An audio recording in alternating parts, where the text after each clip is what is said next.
વાંચવાની અગવડ અનુભવતા પ્રજ્ઞાચક્ષુઓ સહિત સૌ કોઈને માટે ગુજરાત વિશ્વકોશ ટ્રસ્ટનો નવતર પ્રયાસ શ્રાવ્ય સામાયિક વિશ્વ વિહાર, મુદ્રક, પ્રકાશક અને તંત્રી કુમારપાળ દેસાઈ, સંપાદન પ્રીતિ શાહ, શ્રાવ્ય સંપાદન જે.બી. કવિ અને આર.પી. સોની.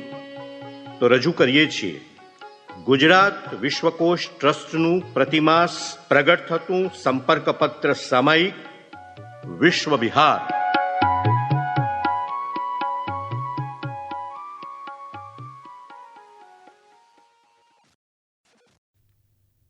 વિશ્વ વિહાર, ઓક્ટોબર 2021. ગુજરાત વિશ્વકોશ ટ્રસ્ટે ગુજરાતી વિશ્વકોશના સર્જન ઉપરાંત ગુજરાતી ભાષા, સાહિત્ય અને સંસ્કૃતિને ઉજાગર કરતી અનેક પ્રવૃત્તિઓ હાથ ધરી છે. તેના થકી ગુજરાતી વિશ્વકોશના 25 ગ્રંથોનું પ્રકાશન ઉપરાંત બાળ વિશ્વકોશ અને પરિભાષા કોશનું સર્જન અને પ્રકાશન પણ થયું છે. આજના ડિજિટલ યુગની આવશ્યકતાને પારખીને ગુજરાતી વિશ્વકોશે હવે તે દિશામાં પણ પ્રયાણ આદર્યું છે.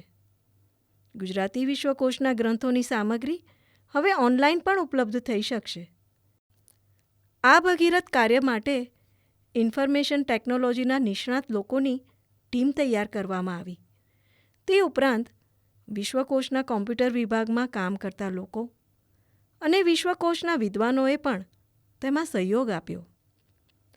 ટૂંક સમયમાં જ ઓનલાઈન ઉપલબ્ધ થનાર આ નવા પ્રયાણ અંગે માહિતી આપે છે કુમારપાળ દેસાઈ. સ્વર છે પ્રીતિ શાહનો.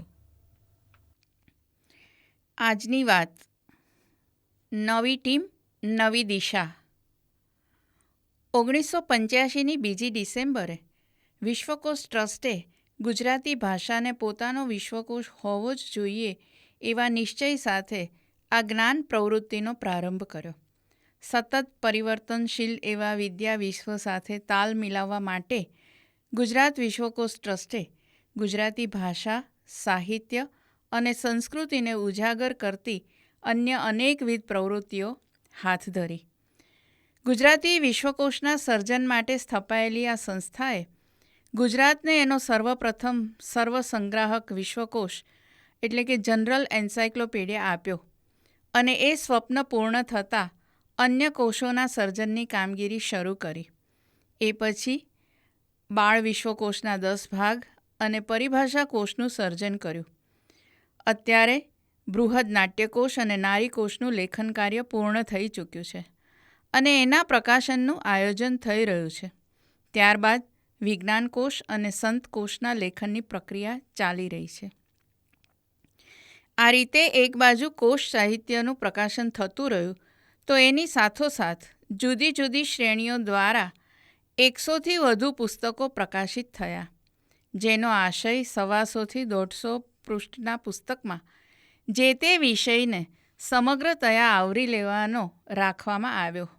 વિશ્વની અદ્યતન ગતિવિધિઓ અને સંશોધનની માહિતી આપતું વિશ્વ વિહાર છેલ્લા 21 વર્ષથી દર મહિને પ્રકાશિત થઈ રહ્યું છે. પ્રજ્ઞાચક્ષુઓ અને વાંચવાની મુશ્કેલી અનુભવનારને માટે એને શ્રાવ્ય રૂપે પણ મૂકવામાં આવે છે. આ ઉપરાંત ઓડિયો બુક રૂપે આત્મબળને અજવાળે પુસ્તક પણ મૂકવામાં આવ્યું છે. તેમજ ગુજરાતી બાળ વિશ્વકોશના 2 ભાગો બ્રેઇલ લિપિમાં પ્રાપ્ય છે.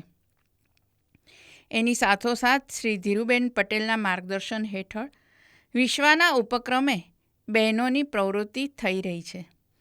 પ્રાચીન ભારતના ઐતિહાસિક વારસાથી માંડીને રોબોટિક્સ અને આર્ટિફિશિયલ ઇન્ટેલિજન્સ જેવા વિષયો પર દર મહિને જુદી જુદી વ્યાખ્યાન શ્રેણીઓ દ્વારા વ્યાખ્યાનોનું આયોજન થાય છે.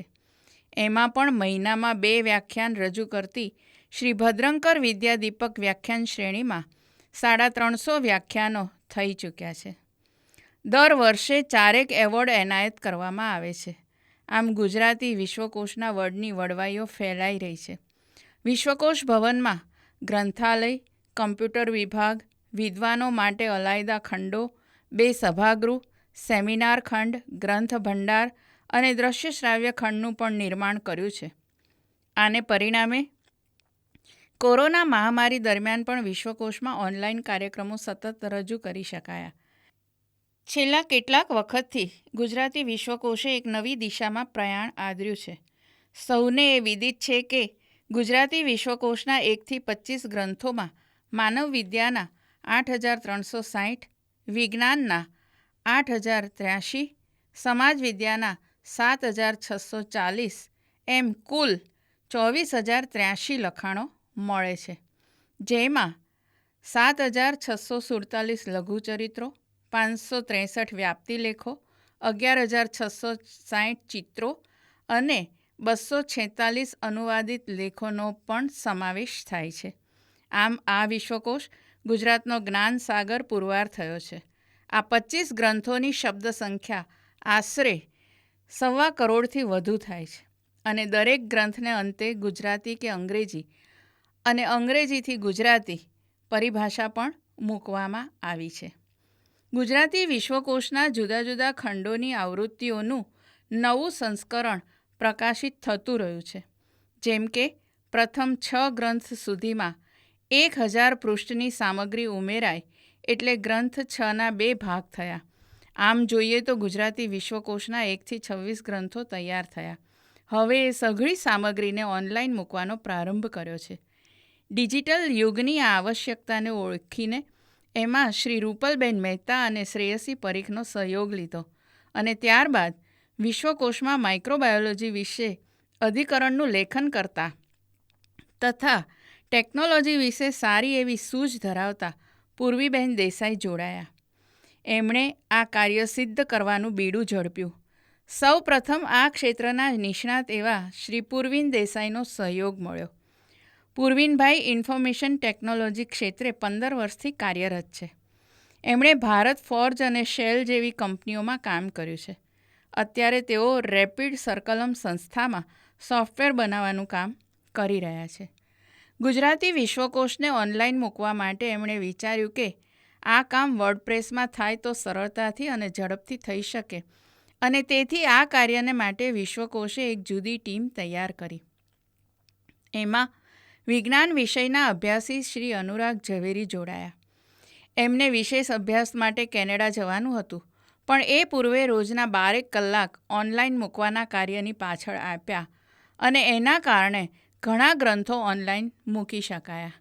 એમની સાથે કમ્પ્યુટર વિષયના જ્ઞાતા અને ઇન્સ્ટ્રુમેન્ટેશન એન્ડ કંટ્રોલ વિષયમાં પદવી ધરાવતા શ્રી દક્ષેશ પટેલ જોડાયા. MS ઓફિસ ડોક્યુમેન્ટેશન અને ડેટા મેનેજમેન્ટ એ એમના પસંદગીના ક્ષેત્રો છે. ત્યારબાદ પેજમેકર, કોરલ ડ્રો, ફોટોશોપ, વર્ડ, ઇલેસ્ટ્રેશન વગેરે પ્રકારના સોફ્ટવેરના અનુભવી એવા શ્રી લક્ષ્મણ ગલસર આ ટીમમાં સામેલ થયા. તેઓ પ્રિન્ટિંગ, ફોટોગ્રાફી અને વિડીયોગ્રાફીમાં પણ નિપુણ છે. જ્યારે 3 દાયકાથી વધુ આ ક્ષેત્રમાં કામ કરતા અને કમ્પ્યુટરના મુખ્ય વિષય સાથે diploma in commercial practice and secretary course પસાર કરનારા જ્યોતિ ધંધુકિયા ગ્રંથો ઓનલાઈન કરવાના કામમાં સામેલ થયા. ઓલ ઇન્ડિયન લેંગ્વેજીસમાં કાર્ય કરવાની એમની નિપુણતા છે.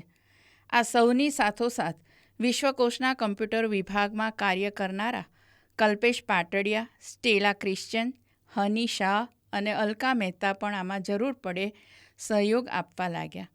આ સમગ્ર કાર્યનું સંકલન ડૉક્ટર નલિની દેસાઈએ સંભાળ્યું. આ નવી ટીમ સાથે નવી દિશામાં કરેલું પ્રયાણ ધીરે ધીરે રંગ લાવી રહ્યું છે. ગુજરાતી વિશ્વકોશના 1થી 20 ગ્રંથોનું 23મી ઓક્ટોબરે ઉદ્ઘાટન થયા બાદ સૌને ઓનલાઈન ઉપલબ્ધ થશે. માત્ર 10મા અને 11મા ગ્રંથનું શુદ્ધિવૃદ્ધિનું કામ ચાલતું હોવાથી એ ગ્રંથો 3 મહિનામાં ઓનલાઈન મુકાઈ જશે અને હાલ બાકીના 21થી 25 ગ્રંથોનું કામ ચાલી રહ્યું છે. આ ઓનલાઈન વિશ્વકોશના દરેક વોલ્યુમમાં એક ગ્રંથ જે વર્ષે પ્રકાશિત થયો હોય તેનું વર્ષ મળશે, જેથી એનો ખ્યાલ આવશે કે કયા સમય સુધીની માહિતી આ અધિકરણમાંથી ઉપલબ્ધ થશે. આ ગ્રંથો વિશ્વકોશના અધિકરણના શીર્ષકથી, લેખકના નામથી કે એના વિષયથી સર્ચ કરીને એની માહિતી મેળવી શકાશે. જ્યારે લેખકના નામથી સર્ચ થાય તે વખતે એ નામ જે લેખમાં આવતું હશે એ લેખ પણ તમને સાથે દેખાશે. વળી લેખકોના નામની યાદીમાં પણ એક વાક્યતા કરવામાં આવી છે. આ સામગ્રી મોબાઈલમાં પણ ગુજરાતી કીબોર્ડ ઇન્સ્ટોલ કર્યા પછી ઓનલાઈન જોઈ શકાશે. આની સાથોસાથ વિશ્વકોશના અધિકરણોની શુદ્ધિ વૃદ્ધિનું કામ પણ ચાલી રહ્યું છે, જેમાં પીસી પરીખ, ચિંતન ભટ્ટ, થોમસ પરમાર, રક્ષાબેન વ્યાસ, અમિતાભ મળિયા, હર્ષ મેસવાણિયા, બેલા ઠાકર, પૂર્વીબેન ઝવેરી અને એ ઉપરાંત વિશ્વકોશના તમામ વિદ્વાનો એક પછી એક આ ગ્રંથોમાં આપેલી સામગ્રીમાં શુદ્ધિ વૃદ્ધિ કરી રહ્યા છે. એની સાથોસાથ એના ચિત્રોને પણ અદ્યતન ઓપ અપાશે. આ રીતે વિશ્વકોશનો જ્ઞાન સાગર ઓનલાઈન ઉપલબ્ધ થાય તેવો પ્રયાસ ધીરે ધીરે રંગ લાવી રહ્યો છે. કુમારપાળ દેસાઈ. પ્રદૂષણ એ આજના યુગની એક ગંભીર સમસ્યા છે. છેલ્લા કેટલાય દાયકાઓથી દુનિયામાં વધતા જતા પ્રદૂષણે પર્યાવરણનું સંતુલન ખોરવી દીધું છે. ઉદ્યોગ ધંધા, વાહનો, થર્મલ પાવર પ્લાન્ટ, ઇલેક્ટ્રોમેગ્નેટિક સાધનો વગેરે દ્વારા વાયુ પ્રદૂષણ સર્જાય છે, તો પ્લાસ્ટિક, ઘન અને પ્રવાહી કચરો, ઝેરી રસાયણો વગેરે નદીઓના જળમાં ઠલવાતા જળ પ્રદૂષણ વધી રહ્યું છે. આપણા દેશની ગંગા, યમુના, ગોદાવરી, કૃષ્ણા, નર્મદા, તાપી જેવી અનેક નદીઓમાં પ્રદૂષણ એટલું વધી ગયું છે કે તેમનું પાણી વાપરવા લાયક પણ રહ્યું નથી. દુનિયાના 10 સૌથી વધુ પ્રદૂષિત શહેરોમાંથી 4 ભારતના છે. પ્રદૂષણ જન્માવતા કારણો અને સ્ત્રોતો, તેનાથી ઉત્પન્ન થતા જોખમો અને તેને અંકુશમાં લેવાના ઉપાયો અંગે ચર્ચા કરે છે પ્રવીણ ક. લહેરી. સાંભળીએ મોડર્ન ભટ્ટના સ્વરમાં. વિશ્વ વિહાર સાંભળતા સર્વે શ્રોતા મિત્રોને મોડર્ન ભટ્ટના પ્યાર ભર્યા નમસ્કાર. આજે મિત્રો આપણે સાંપ્રતમાં સાંભળશું ભારતીય શહેરો પર પ્રદૂષણનો ભરડો. પર્યાવરણ પ્રદૂષણ જેવા શબ્દોનો વપરાશ આપણી ભાષામાં પ્રમાણમાં નવો છે. અગાઉ ઉકઈડો, ગંદવાડ, કચરો, મલિન કે અસ્વચ્છ જેવા શબ્દોનો ઉપયોગ સામાન્ય હતો. ઔદ્યોગિક ક્રાંતિ અને વિશેષ તો દ્વિતીય વિશ્વયુદ્ધ પછી જે ઝડપથી વિકાસ થયો તેના કારણે વાતાવરણ પ્રદૂષિત થયું. પર્યાવરણની જાળવણી એ ઝડપથી એ માનવ જાતિ માટે એક ખૂબ ગંભીર સમસ્યા છે. પ્રદૂષણ નિવારીએ, અન્યથા પૃથ્વી પરની જીવસૃષ્ટિનો વિનાશ ન કરીએ. તે ઉક્તિ આજની કટોકટીભરી પરિસ્થિતિને સારી રીતે ઉજાગર કરે છે. અવકાશમાંથી નીલા રંગની દેખાતી આ પૃથ્વી એક અદ્ભુત ગ્રહ છે. તેના સૌંદર્યને જાળવી રાખવાને બદલે માનવી તેને પોતાનો આવાસ હોવા છતાં જરૂરી કાળજી રાખવામાં ઘોર ઉપેક્ષા સેવે છે. પ્રદૂષણની વ્યાખ્યા સરળ અને સર્વસંમત છે. જ્યારે આપણે કંઈક પણ નુકસાનકારક પદાર્થ વાતાવરણમાં ઉમેરીએ છીએ ત્યારે વિવિધ પ્રકારના પ્રદૂષણોની શરૂઆત થાય છે. રેતીની આંધી, જ્વાળામુખી, સુનામી, પૂર, દરિયાની મોટી ભરતી, વાવાઝોડું જેવી કુદરતી ઘટનાઓને કારણે પ્રદૂષણ થાય છે. પણ પ્રકૃતિ પોતાનું સંતુલન આપમેળે પ્રાપ્ત કરી લે છે. સાચી મુશ્કેલી તો માનવ સર્જિત પ્રદૂષણની સમસ્યાનો ઉકેલ શોધવાની છે. એક દૃષ્ટિએ વિચારીએ તો પ્રદૂષણથી થનાર વિનાશને રોકવા આપણી પાસે સમય છે. અત્યારે આપણે સુધારાત્મક પગલાં લેવામાં જરા સરખો પણ પ્રમાદ કરીશું તો ભયાનક પરિણામો ભોગવવાના આવશે, તે નિશ્ચિત છે. પ્રદૂષણનો કાળો નાગ ફૂંફાડા મારી રહ્યો છે ને આવશ્યકતા છે તેને નાથી શકે તેવા કૃષ્ણની ભગવાનને ભલે ગીતામાં અવતાર લેવાનો વાયદો કર્યો છે, ગોવર્ધન જેવી પૃથ્વીને બચાવવા આપણે સૌને એ આપણી લાકડીથી ટેકો કર્યા વિના કોઈ વિકલ્પ જ નથી. અવતારની રાહ જોઈશું ને તો વિનાશ નોતરશું. પ્રદૂષણના અનેક પ્રકારો તજજ્ઞોએ વર્ણવ્યા છે. મુખ્યત્વે જળ, જમીન અને વાયુના પ્રદૂષણ અને તેના માપદંડો અંગે સામાન્ય જન સુધી માહિતી પહોંચી છે. શૈક્ષણિક અભ્યાસક્રમોમાં પાઠ્યપુસ્તકો દ્વારા પર્યાવરણ અને પ્રદૂષણના પ્રશ્નો યુવા પેઢીને સમજાવવા પ્રયત્નો થઈ રહ્યા છે. અત્યારે જેમ જેમ એ વિકાસ કરીએ છીએ, નવી નવી ટેકનોલોજીનો ઉપયોગ કરીએ છીએ, ત્યારે તેની આડઅસરો પર્યાવરણ પર થાય છે. આપણે પ્રગતિ, સવલતો, આનંદ, ઝડપ જેવા મુદ્દાઓને પ્રાધાન્ય આપી પ્રદૂષણને શરૂઆતથી રોકવામાં નિષ્ફળ ગયા છીએ. તે વાતનો સાચા દિલથી સ્વીકાર કરવો જોઈએ. જાગ્યા ત્યારથી સવાર એ કહેવત પ્રમાણે પ્રદૂષણ નિવારણમાં જાગૃતિ સાથે પ્રવૃત્ત થવું જોઈએ. પ્રદૂષણના સ્ત્રોત પ્રમાણે જે વર્ગીકરણ કરવામાં આવે છે તેમાં 1 વાહનો દ્વારા, 2 થર્મલ પ્લાન્ટ દ્વારા અને 3 રસાયણ અને પેટ્રોલિયમ પેટ્રો રસાયણ દ્વારા, 4 ઘન કચરો અને મલિન પાણી દ્વારા, 5 પ્લાસ્ટિક દ્વારા અને 6 ઇલેક્ટ્રોમેગ્નેટિક સાધનોથી તથા પ્રદૂષણની સમસ્યા દિન પ્રતિદિન વધતી જાય છે. સમગ્ર વિશ્વમાં વર્ષ દરમિયાન 40 કરોડ ટન જોખમી કચરો જળ, જમીન અને વાયુને પ્રદૂષિત કરે છે. આ પ્રકારના કચરામાં અમેરિકા એકલાનો હિસ્સો 25 કરોડ ટનનો છે. જોકે કાર્બન ડાયોક્સાઇડ વાયુ થકી પ્રદૂષણ કરવામાં ચીન પ્રથમ ક્રમાંકે છે તો અમેરિકા બીજા સ્થાને છે. ભારતના 37 જેટલા પ્રદૂષિત મોટા શહેરોમાં રહેલા પ્રદૂષણનો વિશ્વસનીય સર્વે થયો છે. તેના તારણ મુજબ ઉત્તર પ્રદેશનું કાનપુર શહેર છે. વિચાર કરીએ કે પવિત્ર ગંગા કિનારે આવેલું છે, તે સૌથી વધુ પ્રદૂષિત શહેર છે. બીજા ક્રમે દિલ્હી છે. ભારતના શહેરી વિસ્તારોમાં શિયાળાની ઋતુમાં હવામાનના રજકણો ઉપરથી નીચે આવે છે ત્યારે હવાની ગુણવત્તા ભયાનક સ્તરે પહોંચે છે. તમામ શહેરોમાં વાયુ પ્રદૂષણ માટે વાહનો દ્વારા છોડાતો એ ધુમાડો વિશેષ રીતે જવાબદાર છે. પંજાબ, હરિયાણામાં પાક લણ્યા પછી જે ઠૂંઠા, મૂળ વગેરે રહે છે, તેમજ ઘઉં, ચોખા છૂટા પડ્યા બાદ જે પરાળ રહે છે તે ખેતરોમાં સળગાવી દેવાની પરંપરાના કારણે સમગ્ર ઉત્તર ભારતનું આકાશ રાખના બારીક રજકણોથી ઢંકાઈ જાય છે. જળ, જમીન અને વાયુ પ્રદૂષણમાંથી વાયુના પ્રદૂષણને રોકવું એ તાકીદની બાબત બની છે. શહેરોની એ ગીચ વસ્તીના મોટાભાગના લોકો ખાનગી કે અંગત વાહનનો ઉપયોગ કરે છે ત્યારે ખૂબ જોખમી સ્થિતિ ઊભી થાય છે.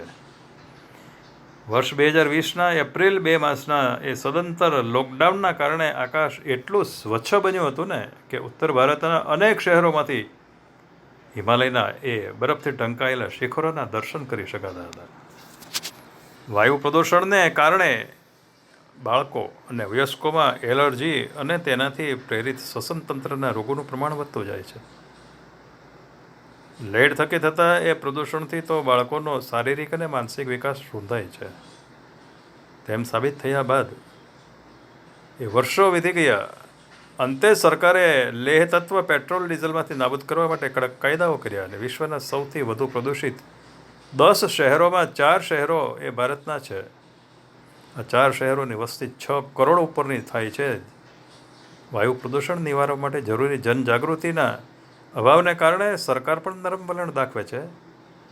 લોકડાઉનના સમયમાં જે કડકાઈ અપનાવી તે રોજિંદા શહેરી જીવનમાં અપનાવવાનું એ જરૂરી છે. શહેરોમાં નદી હોય કે નાળો, તળાવ હોય કે કૂવો, તળાવમાં એ તમામમાં દૂષિત પાણી અને ઘન કચરો બે જવાબદાર રીતે ઠલવાતો જ રહે છે. આના કારણે ગંગા, યમુના, ગોદાવરી, કૃષ્ણા, નર્મદા, મહી અને તાપી જેવી 12 નદીઓમાં એ પ્રદૂષણ ભયજનક રીતે એ સીમા પાર કરી તેનાથી અનેક ગણું વધારે પ્રદૂષણ થતાં ક્યાંય પીવાલાયક તો શું પણ વાપરવાલાયક પાણી પણ મળવું દુર્લભ બની ગયું છે. પીવાના પાણીના સ્ત્રોતોને આપણે શુદ્ધ નહીં કરીએ તો લોકો પાણીજન્ય રોગોના સતત ભોગ બનતા રહેશે. જે શહેરોમાં ભૂગર્ભ જળનો વપરાશ છે ત્યાંની હાલત તો સાવ બદતર અને અનેક બોરવેલમાં જે પાણી છે તેમાં માનવ સર્જિત ઘાતક રસાયણની હાજરી નોંધાઈ છે. જોકે આ સંદર્ભમાં સમગ્ર જગન્નાથપુરીની એટલે કે દરિયાઈ કાંઠાનું શહેર એ પ્રજા નળમાંથી આવતું પાણી કોઈ સંકોચ વિના શુદ્ધતાની ખાતરી સાથે પી શકે છે. તે ઓડિશાના મુખ્યમંત્રી શ્રી નવીન પટનાયકની સિદ્ધિ આ અભિનંદનને પાત્ર છે. સાથે સાથે આ સફળતાનો સંદેશ એ છે કે જ્યાં રાજકીય ઈચ્છાશક્તિ દંડ હોય ત્યાં દેખીતી રીતે અશક્ય કાર્યનો ઉકેલ સચોટ અને સરળ બની શકે છે. પીવાના પાણી મુદ્દે અત્યારે આપણે સદૈવ સ્મરણમાં રાખવું પડશે કે જળ છે તો જીવન છે. પાણીને પ્રદૂષિત કરવાનું પાપ ઉદ્યોગો, સ્થાનિક સ્વરાજ સંસ્થાઓ અને બેજવાબદાર નાગરિકો કરી રહ્યા છે. તેમને કહીએ કે હવે થોભો, હવે થોભી જાઓ. આપણે સંકલ્પ કરીએ કે પાણી પ્રદૂષિત ન થાય તે માટે અમે સદાય જાગૃત રહીને સતત કાળજી કરીશું. શહેરોમાં જમીન પર તોતિંગ ઇમારતો બંધાય છે. ડામર અને સિમેન્ટ કોન્ક્રીટની સડકો વચ્ચે ગરમી શોષાઈને શહેરો ગરમ ભઠ્ઠી જેવા એ ઉષ્ણ બની રહ્યા છે. વિશ્વનો ગ્લોબલ વોર્મિંગનો એ પ્રશ્ન એ આપણા અવિચારી વિકાસને આભારી છે. ગ્રામીણ વિસ્તારમાં ખેતીમાં રાસાયણિક ખાતર, જંતુનાશક દવા, ભાંભરા પાણીની એ વપરાશને કારણે જમીનની ગુણવત્તા સતત ઘટતી રહી છે. જમીનમાં જીરા જેવા પાકો એ સતત 3 વર્ષ સુધી લેવામાં આવે તો જમીન ખેતીલાયક રહેતી નથી. તે હકીકત છે. ભારતની વસ્તીમાંથી 2031માં 52% જેટલી વસ્તી શહેરોમાં હશે, ત્યારે શહેરોની જમીન પર વિશાળ જનસંખ્યાની અનેક માઠી અસરો થશે. જ્યારે જમીનનો બિનખેતી તરીકે વપરાશ થાય છે ત્યારે તેને પુનઃજીવિત થતાં રહેવાનું સમય ચક્ર રોકાઈ જાય છે. જમીનની જાળવણી કરવી હોય તો ખુલ્લી જગ્યાએ લીલોતરી, વૃક્ષારોપણ અને વન જેવું વાતાવરણ જરૂરી છે. આજે અનેક શહેરોમાં ઇકોસિસ્ટમ જીવસૃષ્ટિને એ જાળવવા માટે ઓક્સિજન પાર્કના નિર્માણ થઈ રહ્યા છે. આ ઝાડપાનના કારણે જળ, જમીન અને વાયુનું પ્રદૂષણ અંકુશમાં આવી શકે છે. શહેરની તસુએ તસુ જમીન એ મકાન, રસ્તામાં વાપરી લેવામાં આ બદલે ખુલ્લી હરિયાળી જમીન શહેરના ફેફસા સમાન છે તે વાત સ્વીકારી તેનો ચુસ્ત અમલ કરવા પણ જરૂરી છે.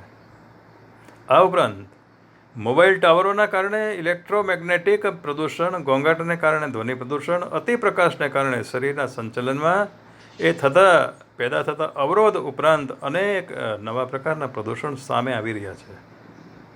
કોરોનાની બીજી લહેર આપણને એક વાતની પ્રતીતિ કરાવે છે કે જો આપણે પ્રદૂષણ ઘટાડીને પર્યાવરણની રક્ષા નહીં કરીએ ને તો આપણે જાતે જ વિકાસ નહીં પણ વિનાશની દિશામાં આગળ વધી રહ્યા છીએ.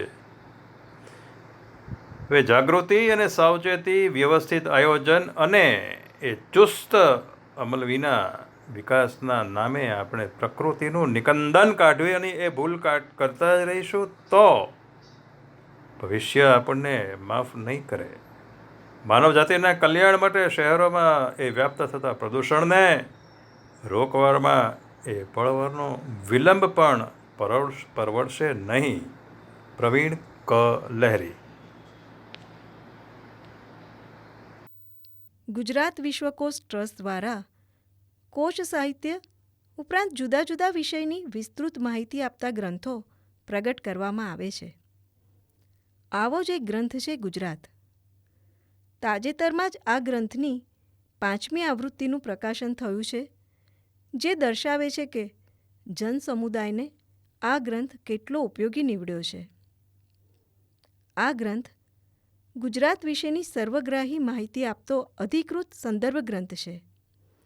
તેમાં જે તે વિષયના નિષ્ણાતો દ્વારા કૃષિ, સાહિત્ય, ઇતિહાસ, ભૂગોળ, કલા, સ્થાપત્ય વગેરે અનેક ક્ષેત્રોની અદ્યતન માહિતી આપવામાં આવી છે. આ માહિતી કઈ રીતે વિદ્યાર્થીઓ, અભ્યાસીઓ, સંશોધનકર્તાઓને ઉપયોગી નીવડી શકે તે અંગે જાણકારી આપે છે શ્રદ્ધા ત્રિવેદી. સાંભળીએ બેલા ઠાકરના સ્વરમાં. નવું પ્રકાશન. ગુજરાતની વિસ્તૃત અને સર્વાંગી માહિતી આપતો ગ્રંથ ગુજરાત. ગુજરાતી વિશ્વકોશ ભાગ 1 થી 25, બાળ વિશ્વકોશ ભાગ 1 થી 10 તથા અન્ય કોશ સાહિત્ય પ્રગટ કરી ચૂકેલા ગુજરાત વિશ્વકોશ ટ્રસ્ટ દ્વારા જુદા જુદા વિષયની વિસ્તૃત માહિતી આપતા ગ્રંથો પ્રગટ કરવામાં આવે છે. આજ સુધીમાં એવા 100થી વધુ ગ્રંથોનું પ્રકાશન થઈ ગયું છે. તાજેતરમાં જ ગુજરાતી વિશ્વકોશના ગુજરાત ગ્રંથની 5મી આવૃત્તિનું પ્રકાશન થયું છે, જે દર્શાવે છે કે આ પુસ્તક વિદ્યાર્થીઓ, અભ્યાસીઓ અને સંશોધકોને માટે ખૂબ જ અગત્યનું બની રહ્યું છે. ગુજરાત ગ્રંથની આ 5મી આવૃત્તિમાં 532 પૃષ્ઠો અને 250 ચિત્રો તથા 8 રંગીન પ્લેટો સાથે આ પુસ્તકની કિંમત 700 રૂપિયા રાખવામાં આવી છે. આ ગ્રંથની પ્રત્યેક આવૃત્તિમાં નવું ઉમેરણ કરીને ગુજરાત વિશેની અદ્યતન માહિતી આપવાનો પ્રયાસ કરવામાં આવ્યો છે. એમાં પણ ખાસ કરીને કૃષિ, અર્થતંત્ર, વેપાર ઉદ્યોગ, રાજવહીવટ, વાહન વ્યવહાર, શિક્ષણ, સાહિત્ય, કલા, સંસ્કૃતિ, વિજ્ઞાન વગેરે તમામ ક્ષેત્રોને લગતી વિગતોની ચકાસણી કરીને બધી માહિતીને અદ્યતન ઓપ આપવાનો પ્રયત્ન કર્યો છે. વળી મૂળ સામગ્રીની ગોઠવણીમાં પણ જરૂરી ફેરફાર કર્યો છે. આ ગ્રંથનું સંપાદન કાર્ય પ્રાધ્યાપક રમેશભાઈ શાહે કર્યું છે તથા અન્ય વિદ્વાનોએ પોતપોતાના વિષયમાં અધિકૃત લેખો લખ્યા છે. વિદ્વાન લેખકો અને પરામર્શકોના જ્ઞાનના પરિપાક રૂપે તૈયાર થયેલો આ ગ્રંથ ગુજરાત વિશેની સર્વગ્રાહી માહિતી આપતો અધિકૃત સંદર્ભ ગ્રંથ છે. આ ગ્રંથની 4 આવૃત્તિઓ થઈ ચૂકી છે, જે આ ગ્રંથની ઉપયોગિતા સાબિત કરે છે. ગુજરાતના પ્રત્યેક પાસાને આવરી લેતા આ ગ્રંથમાં પ્રારંભમાં ભારતની ભૂમિમાં ગુજરાતનું જે વિશિષ્ટ સ્થાન છે તેનો તેમજ ગુજરાતી પ્રજા, સંસ્કૃતિ, સમૃદ્ધિ વગેરેનો વિગતે પરિચય કરાવ્યો છે. ભૌગોલિક અને પર્યાવરણના સંદર્ભમાં ગુજરાતની આબોહવા, જંગલો, નદીઓ, પર્વતો, ભૂસ્તરો, ખનિજો, પ્રાણીજીવન, પક્ષીઓ વગેરે વિશેની ટૂંકી અને સચોટ માહિતી આપવામાં આવી છે. ઇતિહાસમાં ગુજરાતના પ્રાગ ઇતિહાસ વિશેની માહિતી અશ્મયુગ, અશ્માયસ યુગ તથા લોહ યુગના અવશેષોને આધારે આપવામાં આવી છે. તો મૌર્યકાળના ઇતિહાસથી શરૂ કરીને સોલંકી કાળ, સલ્તનતો, દેશી રાજ્યો, બ્રિટિશ યુગ તથા સ્વાતંત્ર્ય સંગ્રામથી આધુનિક સમયને આવરી લેવામાં આવ્યો છે. સમાજમાં સામાજિક સુધારણાઓ, ઝુંબેશો, સંસ્થાઓની માહિતીનો સમાવેશ કરવામાં આવ્યો છે. અર્થતંત્ર અન્વયે વસ્તી, ખેતીથી શરૂ કરીને આર્થિક વિકાસ, નવા સ્ત્રોતો, ઔદ્યોગિક વિકાસ, ગૃહ ઉદ્યોગો, પ્રદૂષણો વગેરે અંગેની માહિતી આપી છે. પ્રાચીન સમયથી શરૂ કરીને ગુજરાતના શાસનતંત્ર અને રાજકીય પક્ષો અને ચૂંટણીની વિગતવાર માહિતી મળે છે. તો શિક્ષણ વિશેની માહિતીમાં પ્રાથમિકથી ઉચ્ચ શિક્ષણ, ટેકનિકલ અને વ્યાવસાયિક શિક્ષણ, સાક્ષરતા, પ્રૌઢ શિક્ષણ વગેરેની વિસ્તૃત માહિતી છે. તો વિજ્ઞાન અને ટેકનોલોજીના વિવિધ વિષયોનો વિકાસ, તેની શૈક્ષણિક સંસ્થાઓ વગેરે બાબતોને પણ આવરી લેવામાં આવી છે. ધર્મ અને સંસ્કૃતિમાં ધાર્મિક સંસ્થાઓ, તીર્થધામો, લોકસેવકો, લોક સંસ્કૃતિ વગેરેનો સમાવેશ થાય છે. ગુજરાતી ભાષા અને સાહિત્યમાં ભાષા, બોલી, સાહિત્ય, સાહિત્યકારો, વ્યક્તિવિશેષના ફોટા સાથે સાહિત્ય ક્ષેત્રે અપાતા વિવિધ ચંદ્રકો, પુરસ્કારોની વર્ષવાર માહિતી આપવામાં આવી છે. લલિત કલામાં સ્થાપત્ય, શિલ્પ, ચિત્ર, લોકચિત્ર, સંગીત, નાટક, રંગભૂમિ, લોકનાટ્ય વગેરેની માહિતી ઐતિહાસિક પરિપ્રેક્ષ્યમાં આપી છે. સમૂહ માધ્યમો નિમિત્તે પત્રકારત્વ, આકાશવાણી, દૂરદર્શન, ચલચિત્ર વગેરેની વિગતવાર માહિતી છે. ગુજરાતની રમતગમત અને યુવા પ્રવૃત્તિમાં એવોર્ડો વગેરેનો સમાવેશ થાય છે. ગુજરાતના મહત્ત્વના વર્તમાનપત્રો, અગત્યની સંસ્થાઓ, કેટલીક વિશિષ્ટ પ્રતિભાઓ વગેરેનો સમાવેશ કરવામાં આવ્યો છે. આ ગ્રંથ વિદ્યાર્થીઓ, શિક્ષકો, જિજ્ઞાસુઓ તેમજ સ્પર્ધાત્મક પરીક્ષાઓ આપનારા સૌ કોઈને માટે હાથવગો સંદર્ભ ગ્રંથ છે. આ ગ્રંથની માહિતી અદ્યતન રાખવા માટે તેનું સતત પુનઃસંસ્કરણ કરવામાં આવે છે.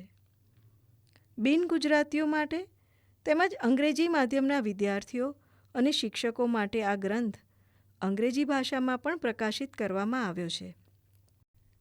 આ ગ્રંથમાંથી પ્રત્યેક ગુજરાતીને ગુજરાતની વિકાસ કૂચને ઝડપથી આગળ ધપાવવાની પ્રેરણા મળે તેમાં આ ગ્રંથની સાર્થકતા અને આ સંસ્થાની ધ્યેય સિદ્ધિ રહેલા છે. શ્રદ્ધા ત્રિવેદી.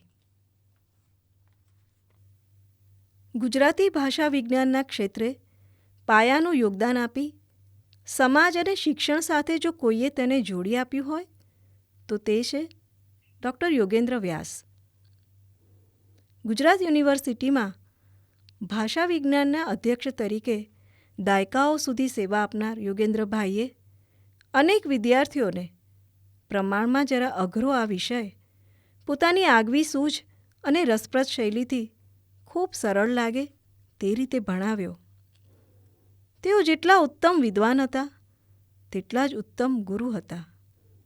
પોતાના વિદ્યાર્થીઓની નાનામાં નાની મુશ્કેલીઓનો પણ તેઓ ખ્યાલ રાખતા અને હંમેશા તેમને મદદરૂપ બનતા. ગુજરાતી સાહિત્ય અને વ્યાકરણ તેમને અતિ પ્રિય. લઘુ નવલ, વાર્તા સંગ્રહ, જીવનચરિત્ર વગેરે તેમની પાસેથી આપણને મળ્યા છે, તો ભાષા વિજ્ઞાનના ક્ષેત્રે તેમણે 13થી પણ વધુ પુસ્તકો આપ્યા છે. માત્ર ભાષા વિજ્ઞાનના વિદ્યાર્થીઓને જ નહીં, પરંતુ સ્પીપામાં ભણતા યુપીએસસીના વિદ્યાર્થીઓ અને શાળાઓમાં ગુજરાતીનું શિક્ષણ આપતા શિક્ષકોને પણ તેઓ એટલા જ પ્રેમ, ઉત્સાહ અને લગનથી ભણાવતા. તેના મૂળમાં તો ગુજરાતી ભાષા પ્રત્યેની તેમની અપાર પ્રીતિ જ હતી. સામાજિક ભાષા વિજ્ઞાન, બોલી વિજ્ઞાન અને ગુજરાતની બોલીઓ, ગુજરાતી ભાષાનું વ્યાકરણ જેવા અનેક મહત્ત્વપૂર્ણ પુસ્તકો આપનાર ગુજરાતના આ સારસ્વતના બહુઆયામી કાર્ય અને વ્યક્તિત્વને ઉજાગર કરી તેમને ભાવભીની સ્મરણાંજલિ આપે છે પિંકી પંડ્યા. સ્વર છે અલ્પા શાહનો. સ્મૃતિ વંદના. અક્ષરદેહે ચિરંજીવ ડૉક્ટર યોગેન્દ્ર વ્યાસ. આપણે ત્યાં ભાષા વિજ્ઞાનના વિષયને અને ક્ષેત્રને ઘણો અઘરો કે મુશ્કેલ માનવામાં આવે છે. કેટલાક અભ્યાસીઓ એવું માનતા હોય કે આ વિષયને માટે અંગ્રેજી ભાષામાં નિપુણતા હોય તો જ એનો યોગ્ય રીતે અભ્યાસ કરી શકાય. ગુજરાતમાં આધુનિક ભાષા વિજ્ઞાનના પ્રણેતા એવા ડૉક્ટર પ્રબોધ પંડિતના વિદ્યાર્થી યોગેન્દ્રભાઈ વ્યાસે ગુજરાતમાં આ વિષયમાં સારો એવો રસ જગાડ્યો. બીજી બાજુ વિશ્વ સ્તરે ભાષા અભ્યાસમાં વિવિધ ભાષાઓમાં આવતા પરિવર્તનો અને ભાષા વિકાસની ચર્ચા થતી રહી. ઐતિહાસિક ભાષા વિજ્ઞાન જ ભાષા વિજ્ઞાનનો પર્યાય બની ગયું હતું. પરંતુ ત્યારબાદ ભાષાના અભ્યાસની સૈદ્ધાંતિક ચર્ચાઓ પણ થવા લાગી. સંરચનાવાદ આદિની દૃષ્ટિએ પણ ભાષાનો અભ્યાસ થવા લાગ્યો. ધ્વનિવર્તનને ભાષા પરિવર્તન સાથે સાંકળનાર R.L. ટર્નર પાસે પ્રબોધ પંડિતે ષડાવશ્યક બાલાવબોધ પર શોધ નિબંધ લખ્યો. આધુનિક વિજ્ઞાન વિકસવા લાગ્યું હતું. તેમણે પ્રાકૃત ભાષાના સ્વરૂપથી માંડીને બોલીઓના ભાષા સ્વરૂપની ચર્ચા કરી. આ સંદર્ભમાં 1967માં a linguistic studies of Bhili dialects, a descriptive study of central and north Bhili પર PhDની પદવી પ્રાપ્ત કરનાર ડૉક્ટર યોગેન્દ્ર વ્યાસ ગુજરાતી ભાષા વિજ્ઞાન ક્ષેત્રે અગ્રણી બની રહ્યા. આ રીતે ગુજરાતમાં આધુનિક ભાષા વિજ્ઞાનના પ્રણેતા પ્રબોધ પંડિત છે, પણ તેનો ગુજરાતી અવતાર યોગેન્દ્ર વ્યાસને આભારી છે. ગુજરાત યુનિવર્સિટીના ભાષા વિજ્ઞાન વિભાગમાં સૈદ્ધાંતિક અને વિનિયોગી ભાષા વિજ્ઞાન ક્ષેત્રે કામ થઈ શક્યું. તેની પાછળ યોગેન્દ્ર વ્યાસનો આ વિષય સાથેનો લગાવ, દીર્ઘદ્રષ્ટિ અને મહેનત રહેલા છે. અન્યથા ત્યાં માત્ર ઐતિહાસિક ભાષા વિજ્ઞાન જ અભ્યાસનું મુખ્ય ક્ષેત્ર બની રહેત. ડૉક્ટર યોગેન્દ્ર વ્યાસે સૈદ્ધાંતિક અને વિનિયોગી ભાષા વિજ્ઞાન ક્ષેત્રે કરેલું વૈવિધ્યસભર કાર્ય તેમના વિશાળ કાર્યફલકનો નિર્દેશ કરે છે. તેમના પુસ્તકો પર નજર નાખીએ તો ભાષા અને તેનું ભૌતિક સ્વરૂપ, આ પુસ્તકમાં ભાષાના ધ્વનિનો સૈદ્ધાંતિક અભ્યાસ મળે છે. ગુજરાતી ભાષાનું વ્યાકરણમાં સંસ્કૃત પરંપરા અનુસાર નહીં, પણ રૂપશાસ્ત્રના સિદ્ધાંતોને અનુસરીને રૂપ અને રચના, વાક્ય વગેરેનું વૈજ્ઞાનિક અભિગમથી પણ સરળ રીતે નિરૂપણ કર્યું છે.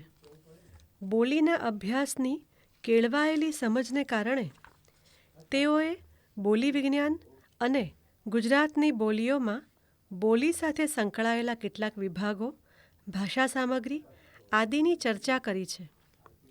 બોલી વિશે આટલી વિશદતાથી સૈદ્ધાંતિક ચર્ચા આ પુસ્તકમાં પહેલીવાર મળે છે. એ જ રીતે ગુજરાતીમાં સામાજિક ભાષા વિજ્ઞાનની પણ વિશદ ચર્ચા કરનાર તેઓ પ્રથમ ભાષા વિજ્ઞાની છે. સિદ્ધાંતોને પૂરેપૂરા સમજીને ગુજરાતી ભાષક યા ગુજરાતી વિદ્યાર્થી તેને સમજી શકે તે રીતે સરળતાપૂર્વક રજૂ કરવા એ એમની વિશેષતા હતી. અરવિંદ ભંડારીને મતે સિદ્ધાંતો સાથે અપાયેલા આગવા સહજ ગુજરાતી ઉદાહરણો તેમનું મહત્ત્વનું પ્રદાન છે.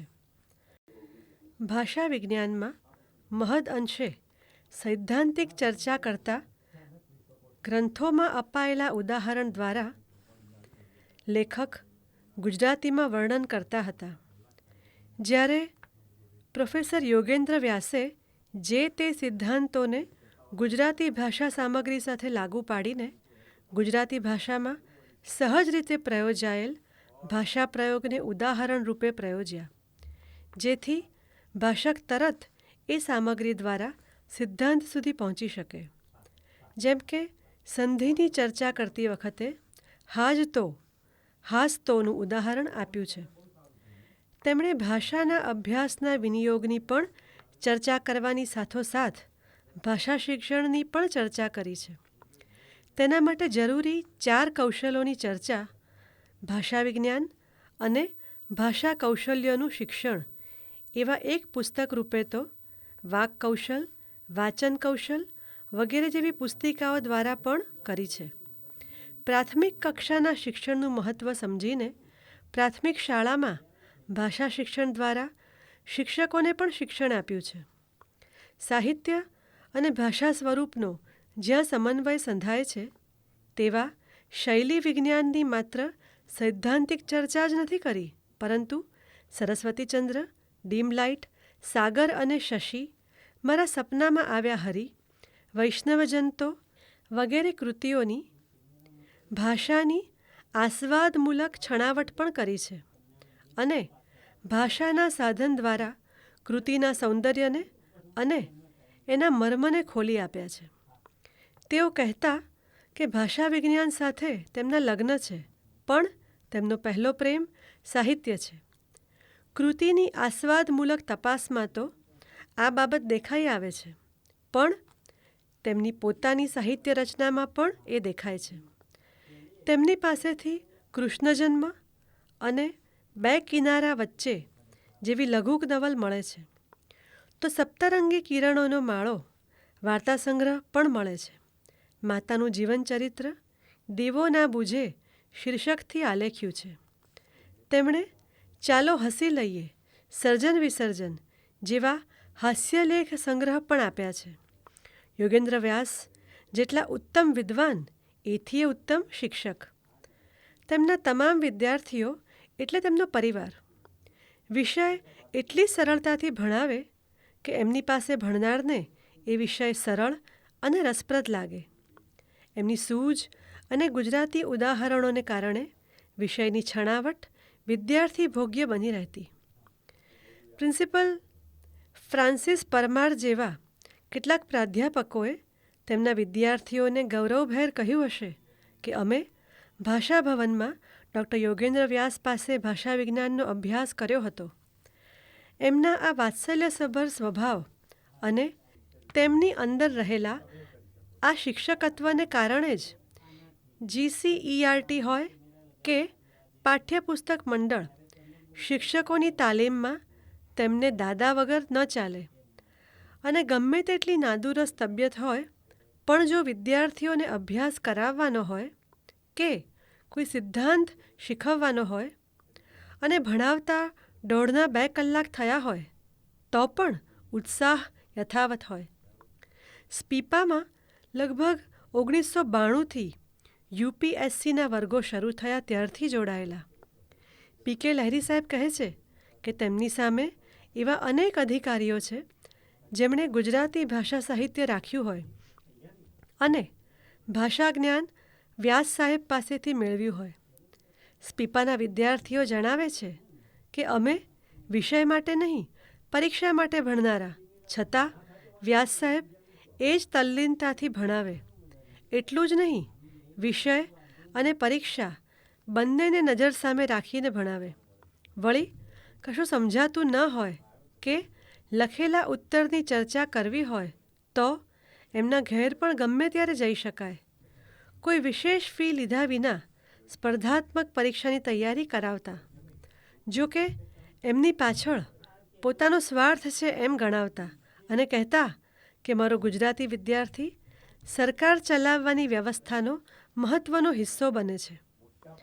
ભાષા વિજ્ઞાન વિષય અને વિદ્યાર્થીઓ આ બંને સતત તેમની નજર સામે રહ્યા. ગુજરાત યુનિવર્સિટીના ભાષા વિજ્ઞાન વિભાગના અધ્યક્ષ તરીકે એમણે જોયું કે વિદ્યાર્થીઓ ડિપ્લોમા તો કરે છે, પણ કેટલાક એવા વિદ્યાર્થીઓ છે કે જેઓ નોકરી કરતા હોવાથી નિયમિત વર્ગો નથી ભરી શકતા અને તેઓને અભ્યાસ છોડી દેવો પડે છે. આવા વિદ્યાર્થીઓને ધ્યાનમાં રાખીને તેમણે શનિવાર રવિવાર 2 દિવસના વર્ગો શરૂ કર્યા. ઓવરટાઈમ અને વિશેષ આવકનો તો ખ્યાલ જ ક્યાંથી હોય. પરિવારજનોનો સમય તેમણે વિષય અને વિદ્યાર્થી પાછળ આપવાનો શરૂ કર્યો અને અવિરતપણે કેટલાય વર્ષો સુધી આ વર્ગો ચાલ્યા. જ્યારે નિયમિત વર્ગ શિક્ષણમાં પણ રવિવાર જેવી એકાદ રજા પણ રાહત આપનારી લાગે તેવા સમયે વર્ષો સુધી રજા ન ભોગવનાર આ શિક્ષકની વિદ્યાપ્રીતિ કેટલી! અને વિદ્યાર્થીઓ પણ નસીબદાર નીકળ્યા કે આ રસમ માત્ર તેઓની ન બની રહેતા વિભાગની બની રહી. અરવિંદ ભંડારી અને નીલોત્પલા ગાંધી પણ શનિ રવિના વર્ગોના યજ્ઞમાં સમયની આહુતિ આપતા રહ્યા અને વ્યસ્ત વિદ્યાર્થીઓને ભાષા વિજ્ઞાન ભણાવવા સમય આપતા રહ્યા. તેઓ માત્ર અધ્યાપક ન હતા, વિદ્યાર્થીઓના ગુરુ પણ હતા અને એવા ગુરુ કે જે પોતાના શિષ્યો પાસે હારવામાં ગૌરવ અનુભવે. અહીં મારી સાથે સંકળાયેલ એક પ્રસંગ યાદ આવે છે. એકવાર તેમને કોશ રચના વિશે વાત કરવા માટે આમંત્રણ આપવામાં આવ્યું હતું. તેમણે તેઓને કહ્યું કે મારી વિદ્યાર્થીની પ્રાધ્યાપક પિંકી પંડ્યાને બોલાવો. તે આ વિષય પર કામ કરી રહી છે. આયોજકોએ તેમનો જ આગ્રહ રાખતા તેમણે એ વિષય પર વ્યાખ્યાન તો આપ્યું, પણ અંતે ટકોર કરી કે આપણે ત્યાં જ્ઞાનને વય સાથે શા માટે જોડવામાં આવે છે. મેં આજે જે વાત કરી છે તે પ્રાધ્યાપક પિંકી પંડ્યાએ કરેલા કાર્યને આધારે જ કરી છે. ત્યારે તેમણે જવાબ આપ્યો કે મારા માટે ગર્વની વાત છે કે મારા વિદ્યાર્થીઓ એવા તૈયાર થાય છે કે હું તેમની સામગ્રી વાપરી શકું છું. પણ સાથોસાથ એ વાત મહત્ત્વની છે કે હું એ સામગ્રીને મારી ન ગણાવી શકું. હું મારા બાળકોને આપી શકું, તેમનું કંઈ લઈ ના શકું. એમણે એમના વિદ્યાર્થીઓને ભરપૂર પ્રેમ આપ્યો. તેઓ વિદ્યાર્થીઓની કાળજી રાખતા. તેમના કબાટમાં હંમેશા સત્યનારાયણની કથાનું એક પુસ્તક હતું. એની અંદર જુદા જુદા પાનામાં રૂપિયા રાખતા. કોઈ ગરીબ વિદ્યાર્થી ફી બાબતે, બસ ભાડા બાબતે અટવાયો હોય તો એનો ઉપાય આ પુસ્તકમાં હતો. કોઈ આવો વિદ્યાર્થી આવે તો એને કહેતા કે જરૂર હોય એટલા આમાંથી લઈ લે. તારી પાસે આવે ત્યારે તારે હાથે જ એ પુસ્તકમાં મૂકી દેજે. વિદ્યાર્થીઓ પોતે પણ પોતાની લાચારી કે મજબૂરીના કારણે પૈસા માંગતા શરમ અનુભવે એ એમને મંજૂર ન હતું. વળી કોણ કેટલા લઈ ગયું, કોણ કેટલા મૂકી ગયું, જેટલા લીધા હતા એટલા જ મૂક્યા કે ઓછા મૂક્યા કે વધારે મૂક્યા, કોઈ જ જાતની પૃચ્છા નહીં. પણ મેં જોયું છે કે ક્યારેય એવું નથી બન્યું કે વિદ્યાર્થીને જરૂર હોય એટલી રકમ એમાંથી ન મળી હોય. વિદ્યાર્થી ક્યાંય પરવશતાની, અસહાયતાની લાગણી ન અનુભવે માટે તે સત્યનારાયણની કથામાંથી ખરે સમયે મળેલી આ રકમે કેટલાયના જીવનના, અભ્યાસના, કારકિર્દીના પ્રશ્નો ઉકેલ્યા છે. આથી જ આનંદ ઘરની વાત્સલ્ય મૂર્તિ કે ધન ધન શિષ્યો જેનારે પુસ્તકમાં વિદ્યાર્થીઓની તેમના માટેની આદરસભર પ્રીતિ જ પ્રતિબિંબિત થાય છે. ભાષાના અભ્યાસના અટપટા મુદ્દા વિશે વિચારતા, ચર્ચા કરતા ક્ષરદેહે વિદાય લઈ ચૂકેલા ડૉક્ટર યોગેન્દ્ર વ્યાસની તેમની ભાષાસૂઝની ખોટ પડશે. ક્યારેક મન ભરાઈ આવ્યું હોય ત્યારે મન ઠાલવવાના એક ઠેકાણાની ખોટ પડશે. પણ અક્ષરદેહે અનેક મીઠી સ્મૃતિઓના આધારે તેઓ ચિરંજીવ બની રહેશે. કારણ કે યોગેન્દ્ર વ્યાસ એ પુસ્તકોના પૂંઠા પર છપાયેલું અને એથી એ વિશેષ વિદ્યાર્થીઓના હૈયે કોતરાયેલું નામ છે. લેખિકા પિંકી પંડ્યા. જ્યારે કોઈ અજાણ્યા દેશનો પ્રવાસ કરતા હોઈએ ત્યારે કેટલીક મુશ્કેલીઓનો સામનો કરવો પડતો હોય છે, જેવી કે ભાષા, અસલામતી, પરિવહનમાં આવતી તકલીફો વગેરે. પરંતુ આ બધી મુશ્કેલીઓનો સામનો કરીને જ્યારે મનપસંદ કે ઇચ્છિત સ્થળે પહોંચી જઈએ ત્યારે થતો આનંદ અનેરો હોય છે. તેમાંય કોઈ અજાણી વ્યક્તિ દ્વારા મળી જતી મદદ એ આનંદને ચિરસ્મરણીય બનાવી દે છે. આવો જ કંઈક અનુભવ થયો લેખિકા ભારતી રાણેને તેમના ઇટાલીના પ્રવાસ દરમિયાન. ઇટાલીની ઉત્તરે આલ્પ્સની પર્વતમાળામાં પરવાળાના પથ્થર એટલે કે ડોલોમાઇટ્સ જોવા નીકળેલા લેખિકાને આ સ્થળે પહોંચતા કેવા કેવા અનુભવો થયા અને આ કુદરતી અજાયબી જોઈને તેમને કેવો અહેસાસ થયો તેનું સુંદર વર્ણન તેમણે આ પ્રવાસ લેખમાં કર્યું છે. માણીએ મોડર્ન ભટ્ટના સ્વરમાં. નમસ્કાર મિત્રો, આજે આપણે વિશ્વ વિહારમાં સાંભળીશું શ્રી ભારતી રાણાની કલમે લખાયેલ એ પ્રવાસનો લેખ, જેનું નામ છે નિસર્ગ સર્જિત અજાયબીની તલાશ. ઇટાલીની ઉત્તરે છવાયેલી આલ્પ્સની પર્વતમાળામાં એક રહસ્યલોક છુપાયેલો છે. આશરે 6.5 કરોડ વર્ષ પહેલાં ત્યાં છીછરા સમુદ્રમાં ધબકતી રંગબેરંગી પરવાળાની દુનિયા હતી. પછી મહાસાગરમાં તરતા ભૂખંડ પ્રચંડ બળથી ભટકાયા અને આખી આલ્પ્સની પર્વતમાળા ઉપસી આવી. આ વિરાટ અથડામણમાં મેઘધનુષ્ય રંગોથી એ રસાયેલો પરવાળા સાગરના તળ પરથી પર્વતની ટોચ પર ધકેલાઈ ગયો અને સાગરનો સાથ છૂટ્યો ને જોતજોતામાં ફૂલ જેવા કોમળ પરવાળા વજ્ર જેવા કઠોર બની ગયા. હરિયાળા પર્વતો પર શ્વેત ગુલાબી મુગટ જેવા શોભતા પરવાળાના આ પથ્થર ડોલોમાઇટ્સ તરીકે ઓળખાયા. પવને વર્ષોની ધીરજથી એના ઉપર એવા શિલ્પ કંડાર્યા છે કે ચાંદની રાતોમાં તો એ પથ્થરો ચંદ્રલોકમાંથી જાણે ઉતરી આવેલા યક્ષ જેવા લાગે છે. ઇટાલી જઈએ ને આવા વિશિષ્ટ પ્રદેશને જોયા વિના કેમ ચાલે? એટલી ખબર હતી કે એ સ્થળ ઇટાલીની ઉત્તર સરહદે વસેલા બોલ્ઝાનો નામના ગામની નજીક હતું. અકળ આકર્ષણવશ એક દિવસ વહેલી સવારે અમે બોલ્ઝાનો જતી ટ્રેનમાં બેઠા. બોલ્ઝાનો ગામ તો નાનું હતું. સ્ટેશન પર ખાસ કોઈ પ્રવાસીઓ દેખાયા નહીં. કોઈપણ દેશના સરહદી વિસ્તારમાં પ્રવર્તતી ઉપેક્ષિત એકલતાનો અહેસાસ આ સ્થળમાં પણ સ્વસી શકાતો હતો. ઇન્ફોર્મેશન બ્યુરોમાંથી એટલી માહિતી મળી કે ડોલોમાઇટ્સ જવા માટે જાહેર પરિવહનનું સાધન મળશે નહીં. કોઈ ટેક્સીવાળો આવે તો આવે. ઇટાલી જેવો અસલામત દેશ અને તેમાં આવા એકાકી પર્વતીય વિસ્તારોમાં ટેક્સીમાં જવાનું વિચારવું પડે એમ હતું. પણ અમે અમારા મનનું સમાધાન શોધી જ લીધું. એક સ્થૂળકાય પ્રૌઢ ટેક્સીવાળાને પણ પસંદ કર્યો, એમ વિચારીને કે ભાગવું પડે તો આ જાડા કાકા આપણી પાછળ કેટલું દોડી શકવાના. અને જો ઝપાઝપી કરવાની આવે તોય આમને તો આપણે પહોંચી વળીએ ને. સમાધાન બાલિશ હતું, પણ જવાની હિંમત જુટવવા માટે પૂરતું હતું. ટેક્સી ડ્રાઈવરને અંગ્રેજી સાવ ઝાંખું પાકું આવડતું હતું. પહેલાં તો અમે ડોલોમાઇટ્સ જોવા માગીએ છીએ એ સમજાવતા જ નાકે દમ આવી ગયો. અમારે ક્યાં જવું છે એ જ એમને સમજાવતું નહોતું. અને થોડીક રકઝક પછી માથામાં ઝબકારો થયો હોય તેમ એ બોલી પડ્યા, ડોલોમિતેન સી. અમને ત્યાં જ ખબર પડી કે સ્થાનિક લોકો ડોલોમાઇટ્સને ડોલોમિતેન કહેતા હતા. અમારી આ ગાડી પર્વતમાળામાં પ્રવેશી ત્યારે મોસમ સુહાવની હતી. વલય આકાર રસ્તાઓ ક્વચિત નાના નાના સરોવરોમાં પોતાનું પ્રતિબિંબ જોઈ લેતા હતા. અરે રસ્તાની કોરે ગુલદસ્તાથી શણગારેલી નાનકડી દેરીઓ પણ દેખાતી હતી. આશરે પોણો કલાક સુધી ઘાટ રસ્તે ચાલ્યા હોઈશું ત્યાં તો પર્વતોની ટોચ ઉપર સફેદ પડઘેદાર શિલાઓ ડોકાવા લાગી. બીજા 15-20 કિલોમીટર ગયા ત્યાં તો સંગે મરમરની દુનિયા ચારે કોર છવાઈ ગઈ. પર્વતો નીચેથી લાલ લીલા હોય અને તેમાંથી દરેક માથા ઉપર વિવિધ આકારના ઊંચા શ્વેત પથ્થરનો બનેલો મોટો બધો મુગટ પહેર્યો હોય તેવું લાગે. ડ્રાઈવરે નાનકડી મોટલના એ પાર્કિંગ લોટમાં ગાડી ઊભી રાખી.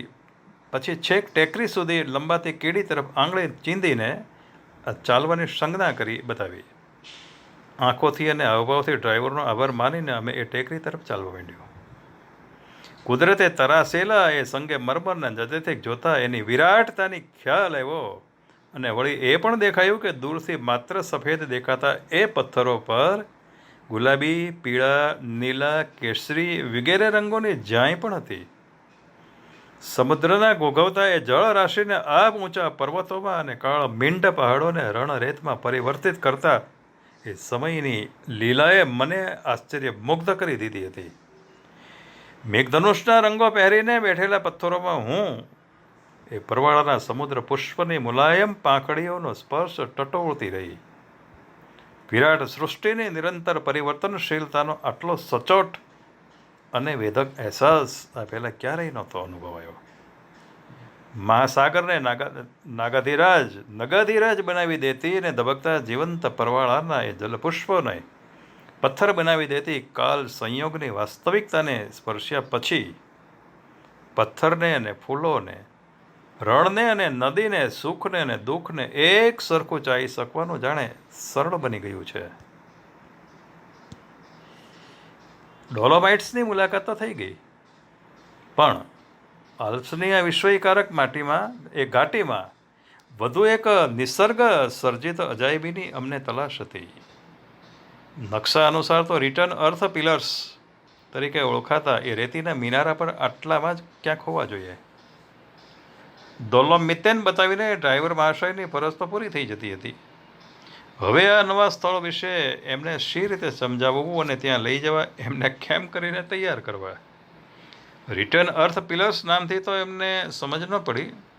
Send, big column, stone, melting, glacier, nature, wonder વગેરે અનેક શબ્દો અમે વાપરી જોયા, પણ જાણે ભેંસ આગળ ભાગવત જ પુરવાર થયું. આખરી ઉપાય અજમાવી જોવા અમે એ હાથ ઊંચો કરીને એના પર હથેળી મૂકી ઊંચા મિનારા ઉપર તોળાતા પથ્થરની સંજ્ઞા કરીને બતાવી અને ડ્રાઈવરના મગજમાં ચમકારો થયો. સી કરતાં એણે ફરી ગાડી હંકારી મૂકી. કુદરતની 2 અજાયબીઓની એક દિવસમાં જ મુલાકાત થઈ જશે એ તો માન્યમાં જ આવતું નહોતું. ગાડી ઘાટના વળાંકો પાર કરતી હતી ત્યારે મનમાં છેલ્લા શીતયુગની બર્ફીલી છબી આકાર લેવા લાગી. 10,000 વર્ષ પહેલાંની એ ઘટનાઓ કલ્પનાનો રંગમંચ પર ફરી બજવાવા લાગી. હિમ નદીઓના બરફનો વિરાટ જથ્થો ઓગળતા એના ધસમસતા વહેણ સાથે ઘસાઈને ચૂર થઈ જતા ખડકોના એ રજકણ અને પર્વતીય માટી ઢોળાવો પરથી નીચે ઘસડાઈ આવે છે ને ત્યાં એની પરતો જામે છે. ઢોળાવા પરથી એ ગબડતા પથ્થરો આ પરતો પર અટકી જાય છે. આ મોટા પથ્થરો છત્રછાયા રચીને નીચેની માટીના સ્તંભને વરસાદથી થતા ધોવાણથી સુરક્ષિત રાખે છે. આમ વરસાદ અને પ્રકૃતિના ઘસારાથી રચાતા રેતીના ઊંચા સ્તંભોએ પોતાની ટોચ પર ગજા ઉપરના એ ઉપરવટના મોટા પથ્થરોને સમતોલન જાળવીને ઊંચકી રાખ્યા હોય તેવી હેરતભરી રચના અહીં રચાય છે. ખરેખર તો માટી રેતીના આ મિનારા પથ્થરને ટકાવતા નથી, પણ પથ્થર જ આ રેતી મિનારાની રક્ષા કરે છે. 10,000 વર્ષ પહેલાં આમ રચાયેલા આ સ્તંભ આજે અડીખમ ઊભા છે. એ કેટલી આશ્ચર્યભરી હકીકત છે. ડ્રાઈવરે એક વળાંક ઉપર ગાડી ઊભી રાખી જરાક દૂર 2 પર્વતોના એકબીજામાં ભળી જતા ઢોળાવોની વચ્ચે જોવા અમને એણે ઈશારાથી સૂચવ્યું. અને ત્યારે જે દ્રશ્ય દેખાયું ને એ આંખો પર ઘડીભર ભરોસો પણ નહોતો. પર્વત પરથી ઉતરી આવતા હળવા ધુમ્મસના પડદાની આસપાસ અનેક ઊંચા ઊંચા અણિયાળા રેતીના સ્તંભ દેખાયા. દરેક સ્તંભ પોતાને માથે એક મોટા પથ્થરને તોડી ઊભેલો હતો. રોમાંચિત અને અભિભૂત હૈયે અમે પ્રકૃતિના આ અલભ્ય રૂપની સમક્ષ ઊભા હતા. ડ્રાઈવરનો ઉપકાર માનવા શબ્દો કામ લાગે તેમ નહોતા અને ઉત્સાહથી હાથ મિલાવીને અમે એનો આભાર માન્યો. અમારો આનંદ જોઈને સંતોષ અનુભવતો. એમનો ચહેરો સદાય યાદ રહેશે. કેટલાક ચહેરાઓ આપણને ખુશીની અમૂલ્ય ક્ષણો બક્ષીને ચૂપચાપ એ જીવનના રંગમંચ પરથી કાળના પડદા પાછળ અલોપ થઈ જતા હોય છે. બસ એમના ચહેરા યાદ રહી જતા હોય છે. ભારતી રાણે. મોટા શહેરોમાં સૌથી મોટી કોઈ સમસ્યા હોય તો તે ટ્રાફિકની છે. આ ટ્રાફિકમાં જ્યારે રસ્તો ઓળંગવાનો હોય ત્યારે ભલભલાના છક્કા છૂટી જાય છે. તેમાંય વયસ્ક નાગરિકોના તો અતિ બુરા હાલ થાય છે. લેખક રતિલાલ બોરીસાગર પણ ટ્રાફિક મધ્યે રસ્તો ઓળંગતા ભારે ડર અને મૂંઝવણ અનુભવે છે. પણ તેમના જેવા નાગરિકોને આવું કષ્ટ ના અનુભવવું પડે તે માટે ભાતના નવીન ઉપાયો પણ તે દર્શાવે છે. રતિલાલ બોરીસાગરના આ હાસ્યલેખને માણીએ જસુભાઈ કવિના સ્વરમાં. હાસ્ય. મારે જાઉં પેલે પાર શીર્ષક છે આ હાસ્ય નિબંધનું. મારે જાઉં પેલે પાર. હું અમદાવાદમાં રહેવા આવ્યો ત્યારથી માંડીને આજ સુધીમાં કોઈ કામ મને સૌથી અઘરું લાગ્યું હોય તો તે રસ્તો ક્રોસ કરવાનું. જાય તો જાય કહાં આવો પ્રશ્ન દેવાનંદને ટેક્સી ડ્રાઈવર નામની જૂની ફિલ્મમાં થયેલો. દેવાનંદે એ ફિલ્મમાં તલતનું ગળું ઉછીનું લઈને બેઠા બેઠા જાય તો જાય કહાં એવો પ્રશ્ન રજૂ કરેલો. મારે જ્યારે રસ્તો ક્રોસ કરવાનો હોય છે ત્યારે આવો જ પ્રશ્ન મારા હૃદયમાં ઉદ્ભવે છે. હું ફિલ્મનો હીરો હોત તો ડિરેક્ટરે અહીં એક ગીતનો સીન ચોક્કસ રાખ્યો હોત. અલબત્ત મને સતાવતા પ્રશ્નમાં થોડોક ફેર છે. જાય તો જાય કહાં એવો પ્રશ્ન મને સતાવતો નથી. મારે રસ્તાની સામે પાર જવાનું છે એની તો મને ખબર જ હોય છે. પણ રસ્તાની બંને બાજુથી પૂરના પાણીની જેમ આવી રહેલા અસંખ્ય વાહનોને વીંધીને જાય તો જાય કેસે એવો પ્રશ્ન મૂંઝવે છે. સામે પાર આગળ જવા માટે હું 2 ડગલા આગળ વધું છું ત્યાં બાજુમાંથી પૂરપાટ દોડી આવતી જીપ દેખાય છે અને હું 4 ડગલા પાછો હટી જાઉં છું. આજે 40 વર્ષના મારા અમદાવાદ નિવાસ પછી પણ રસ્તો પાર કરવાની બાબતમાં મારી મૂંઝવણ એવી ને એવી જ છે. કદાચ મૂંઝવણમાં માતબર વધારો થયો છે કારણ કે આ 40 વર્ષમાં અમદાવાદના ટ્રાફિકમાં ધરખમ વધારો થતો રહ્યો છે. પણ રસ્તો ક્રોસ કરવાની મારી આવડતમાં એટલો વધારો થયો નથી. ઉલટું ઉંમરિયા બઢતી જાય છે તેમ આ આવડતમાં ઉત્તરોત્તર ઘટાડો થતો જાય છે. યા હોમ કરીને પડો ફતેહ છે આગે એવું કવિ નર્મદે આત્મવિશ્વાસપૂર્વક કહ્યું હતું. પણ એ વખતે મુંબઈ કે સુરતમાં આજના જેવો ટ્રાફિક નહીં હોય ને કવિને ધોધમાર ટ્રાફિકમાંથી રસ્તો પાર કરવાના પ્રસંગો પણ નહીં આવ્યા હોય. એટલે જ આટલા આત્મવિશ્વાસપૂર્વક યા હોમ કરવાની વાત એ કરી શક્યા હશે. ભરપૂર ટ્રાફિકમાં રસ્તો ઓળંગવા માટે હું દર મિનિટે યા હોમ તો કરું જ છું, પણ આગે ફતેહને બદલે મને સાયકલો, સ્કૂટરો, મોટરોનો અવિરત પ્રવાહ દેખાય છે અને મારા તદ્દન બ્રેકેબલ એવા હાડકાં ભાંગવાની બીકથી પહેલાં મારું હૃદય અને પછી મારા પગ પાછા હટી જાય છે. અમારા એક મિત્ર તો એમ કહે છે કે હું તો આંખો મીચીને ઝુકાવી દઉં છું ને પછી રસ્તો પાર કરી દઉં છું. તેઓ મને આંખો મીચીને ઝુકાવી દેવા પ્રોત્સાહિત કરે છે, પણ આંખો મીચીને ઝુકાવવા જતાં આંખો કાયમ માટે મીચાઈ જાય એવી મને બીક લાગે છે. એટલે મિત્રની સલાહ મુજબ વર્તી શકતો નથી.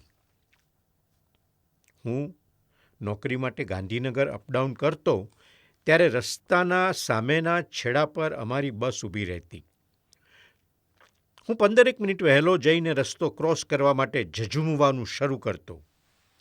ડગલું ભર્યું કે ના હટવું, ના હટવું એવી બાળપણમાં સાંભળેલી કવિતાની લીટી બોલતો બોલતો હું ડગલું ભરતો.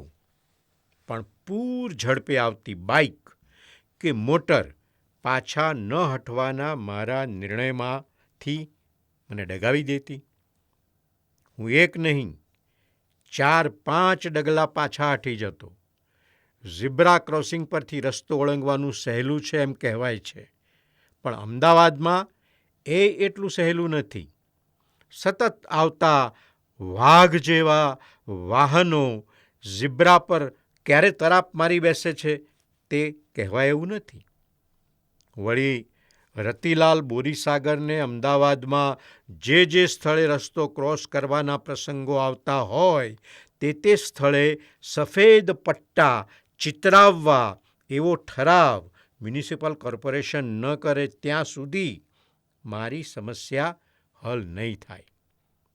ગાંધીનગર જવાના મારા સ્ટેન્ડ પર તો મ્યુનિસિપલ કોર્પોરેશન કે રાજ્ય સરકાર ઓવરબ્રિજ બાંધી આપે તો જ મને અનુકૂળ પડે તેમ હતું. પણ રાજ્ય સરકાર માટે મારી સેવાઓ અનિવાર્ય છે એવું સાબિત કરવાનું મારે માટે શક્ય નહોતું. એટલે મેં ઓવરબ્રિજ કરી આપવાની દરખાસ્ત કરવાનું માંડી વાળેલું. એને બદલે બસ સ્ટેન્ડ પર 15 મિનિટ વહેલા આવી મારે જાઉં પેલે પાર કરતો કરતો રસ્તો ક્રોસ કરવાની મથામણ કરતો. એમાં ક્યારેક અડધી મિનિટ એવી પણ મળી જતી જેમાં હું 10 ફૂટનો રસ્તો ક્રોસ કરી લેતો. પણ આમ છતાં કોઈ વાર મોડું થાય અને હું બસ સ્ટેન્ડે પહોંચું અને સામેથી બસ આવતી દેખાય તો રસ્તો ક્રોસ કરવાનું લગભગ અશક્ય બનતું. જીવન જતું રહે એના કરતાં બસ જતી રહે એ વધુ સારી પરિસ્થિતિ ગણાય એમ માનીને હું બસ જવા દેતો. આ રીતે મહિનામાં 3-4 વાર માત્ર રસ્તો ક્રોસ કરવાની મારી અશક્તિને કારણે ઓફિસે મોડું પહોંચાતું. ઓફિસે પહોંચવાની ઉતાવળમાં હું હાડકાં ભાંગું અને 6 મહિના પગ અધ્ધર લટકાવી હોસ્પિટલમાં પડ્યો રહું એના કરતાં મહિનામાં 3-4 વાર મોડો પહોંચું એમાં ઓફિસને કદાચ ઓછું નુકસાન છે એમ માનીને મારા બોસોએ પણ મન વાળી લીધેલું. બસ જે બાજુ ઊભી રહે છે એ બાજુ ઘર લેવાનો વિચાર પણ મને આવેલો. પણ દિશાના જ્ઞાનની ચોકસાઈવાળા મારા મિત્રે સમજાવ્યું કે તમે એમ કરશો તો પાછા ફરતી વખતે સામી બાજુએ ઉતરવું પડશે ને નબળા મગજ ઉપરાંત નબળી આંખને કારણે સાંજે તો રસ્તો ક્રોસ કરવામાં વધારે મુશ્કેલી પડશે. જીને મેં અગર ચैन न पाया तो मर जाएंगे. जीने में अगर चैन न पाया तो मर जाएंगे, मगर मर के भी अगर चैन न पाया तो किधर जाएंगे. એવું વિચારીને કોઈ શાયરે આત્મહત્યા કરવાનું માંડી વાળેલું. એમ મિત્રની વાત સાંભળી મેં ઘર બદલવાનું માંડી વાળેલું. એકવાર હું રસ્તો ક્રોસ કરવા માટે ઊભો હતો ને સામેથી બસ આવતી દેખાઈ. મારી બાજુમાં એક રિક્ષા ઊભી હતી. ઓફિસે સમયસર પહોંચવાની મારી નિષ્ઠામાં તો કશી શંકા હતી જ નહીં. મેં રિક્ષાચાલકને વિનંતી કરી, સામેથી આવી રહેલી બસમાં મારે ગાંધીનગર જવાનું છે. તમે મને રિક્ષામાં બેસાડીને સામે છેડે લઈ જશો? હું તમને આટલાનું પણ મિનિમમ ભાડું તો આપીશ હો કે? એ રિક્ષાવાળાની ઉંમર જોતાં એ નહીં તોય 10 વર્ષથી રિક્ષા ચલાવતો હશે.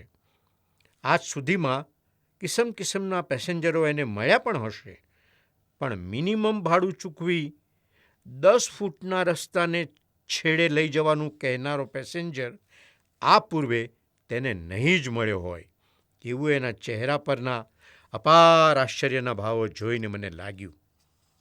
મેં કહ્યું, જુઓ, બસ હવે સાવ નજીક આવી ગઈ છે. તમે મને રિક્ષામાં બેસાડી સામે છેડે લઈ જાઓ, નહીંતર પછી હું બસ ચૂકી જઈશ. તમે દરરોજ અહીં આ સમયે આવીને ઊભા રહેશો તો હું દરરોજ રિક્ષામાં બેસીને રસ્તો ક્રોસ કરીશ. દારૂબંધીના કાયદાનો ભંગ કરીને મેં સવારના પહોરમાં છાંટો પાણી લીધા હોય એવો મારો ગરીબડો ચહેરો જોઈ માનવાનું એને માટે થોડુંક મુશ્કેલ બન્યું, પણ મારા મગજની સ્થિરતા વિશે એના મનમાં વાજબી રીતે શંકા ઉદ્ભવી.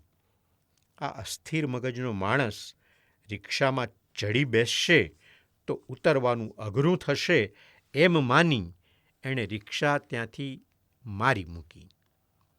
એણે ભાડું ગુમાવ્યું, મેં બસ ગુમાવી. આરટીઓને મારે ગંભીરતાથી એક સૂચન કરવું છે. જે રીતે શિખાઉ વાહન ચાલકોને લર્નિંગ લાયસન્સ આપવાના પ્રથા છે, એ રીતે મારા જેવા રસ્તો પાર કરવા માટેના શિખાઉ કહેવાય એવા રાહદારીઓ માટે રસ્તો પાર કરવા માટેના લર્નિંગ લાયસન્સ આપવાની પ્રથા આરટીઓએ શરૂ કરવી જોઈએ. આવા શિખાઉ રાહદારીઓ નબળી આંખવાળા વાહન ચાલકોને પણ દૂરથી દેખાય એવા એલ લખેલા પાટિયા ગળામાં ઝુલાવતા ઝુલાવતા રસ્તો પાર કરી શકાય. ગુજરાતમાં આ પ્રથા ઉપયોગી સાબિત થશે તો ભારતના બીજા રાજ્યો પણ આમાંથી પ્રેરણા લેશે. ગુજરાતે હંમેશા દેશને નવી દિશા ચીંધી છે. આ બાબતમાં પણ ગુજરાત અગ્રેસર રહેવાનું ગૌરવ પ્રાપ્ત કરી શકશે. રસ્તો પાર કરવા માટે શિખાઉ રાહદારીઓને લર્નિંગ લાયસન્સ આપવાની પ્રથા અપનાવશે તો મારા જેવા અનેક રાહદારીઓના આશીર્વાદ આરટીઓને અને સરકારને પણ મળશે. માણસે જીવનભર વિદ્યાર્થી રહેવું જોઈએ એવો એક આદર્શ છે. જીવનમાં બીજા ક્ષેત્રોમાં હું આવો કોઈ આદર્શ રાખી શક્યો નથી, પણ રસ્તો પાર કરવાની બાબતમાં હું આ જીવન વિદ્યાર્થી રહીશ એની મને ખાતરી છે. એટલે આ પ્રથા શરૂ થતાં જ હું તો પૂંઠાને બદલે એલનું પતરાનું પાટિયું ચિતરાવી લઈશ. રાહદારીઓને લર્નિંગ લાયસન્સ આપવાનું શરૂ થશે તો શર્ટ, બુશર્ટ તેમજ ઝભ્ભા પર ચિપકાવી શકાય એવા એલ સ્ટીકરો કદાચ બજારમાં મળતા થશે.